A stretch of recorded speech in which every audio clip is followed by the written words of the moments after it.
question that I get asked on my Instagram through DM or comments is usually about diet and exercise.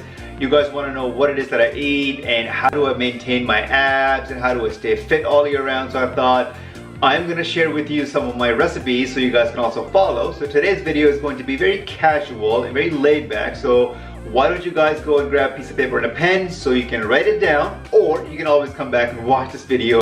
Hey guys, Nawakiyani here. Welcome to my channel. If this is your first time, thanks for stopping by. If you've been here before, thanks for coming back. So as of today, I'm gonna start a series on my channel where I'm gonna share my recipes with you guys. You guys can also make them at home. They're extremely easy to make. I'm one of those people, I don't like spending a lot of time in the kitchen. So today's recipe is one of my favorites. It's one of the easiest ones to make. The prep time, honestly guys, is about 2 to 3 minutes. You put everything together, it goes in the oven. It takes about half an hour, 45 minutes for it to cook. Once it's done, you got yourself about 8 to 10 portions. You can eat it as lunch, breakfast, dinner, snack, bedtime snack. It's high in protein, low in carb. If you are following a low carb diet, it's got lots of vegetables. You can put any vegetables you want. So without further ado, let's get into the recipe. Alright, so the first thing you want to do before you start preparing all your ingredients is you want to set up your oven so it's nice and hot, ready to go. I'm setting mine to roast. I prefer that option better than bake or broil. I just find that it cooks more evenly. Then I'm setting my temperature to 400. You're safe to go between 375 or 400 depending on your own oven. And then you're gonna get yourself a nice big bowl for mixing all your ingredients. I prefer stainless steel or glass over plastic. In this recipe, I'm gonna be adding 3 eggs and some egg whites. Again, you can use any number of eggs that you prefer, or you can use egg whites only. Half a cup of salsa. I prefer all natural. This will enhance the flavor and also add texture. A fistful of oats to help bind everything together. I'm going to be using instant oats because I want them to cook fast. If you're gluten-free, you can certainly use coconut or almond flour. I like lots of greens, so I'm going to be adding a bowl of kale. Again, you can use any vegetables that you prefer, but today I'm going to be adding kale. And keeping up with the greens theme, I'm going to go ahead and add a bowl of spinach to the mix as well.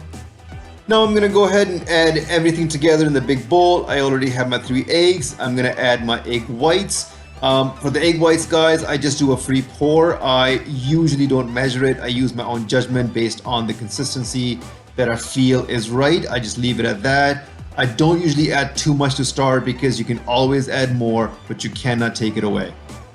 Next, I have my oatmeal and my salsa, so I'm going to go ahead and throw those in the bowl as well.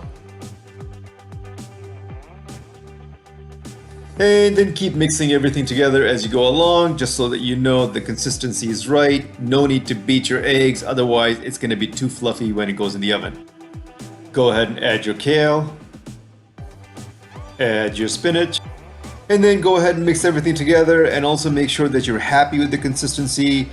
It seems that I need more egg whites. I feel like I've got a lot more vegetables than the egg whites. I'm going to go ahead and add more egg whites for the right consistency. You want it to be more on the watery side, but trust me, once it's cooked, it's going to be completely different. Alright, so I'm going to go ahead and add more egg whites. As I said, you want it to be more on the watery side, and trust me guys, the oats in the mix will absorb a lot of the fluid, so it's not going to look as watery when it's cooked. So this will be the right consistency that you're looking for. So this is the baking pan that I use. You want to have a little bit of depth to your pan, and if you don't have this, you can use any kind that you have at home, but preferably you want something with a little bit of depth. Next, I'm going to go ahead and place my parchment paper on top. So your best option is either a parchment paper or a baking sheet. Guys, do not use aluminum foil, otherwise everything is going to stick to it and it's going to be very messy and ugly. As you can see, my parchment paper does not want to stay down because there's nothing in it right now. So I'm going to go ahead and pour everything inside so it stays down. What you want to make sure is that it reaches all the edges and it's nice and even, so it cooks evenly when it comes out of the oven. And this is what it should look like right before it goes into the oven. Looks like my oven is ready and at the right temperature, so I'm going to go ahead and place it inside. I am going to keep an eye to make sure that it doesn't burn, but I know that usually it takes about half an hour, 40 minutes for it to be fully cooked, and then I will show you what the end result is going to look like. Alright guys, here it is. My high protein, low carb quiche is all ready to go. The top part looks nice and crispy. I let it cook for about half an hour and cool off for about 10 minutes on the counter. The bottom part looks exactly like cake or bread. It's got a bit of a bounce to it, and that's what you're looking for.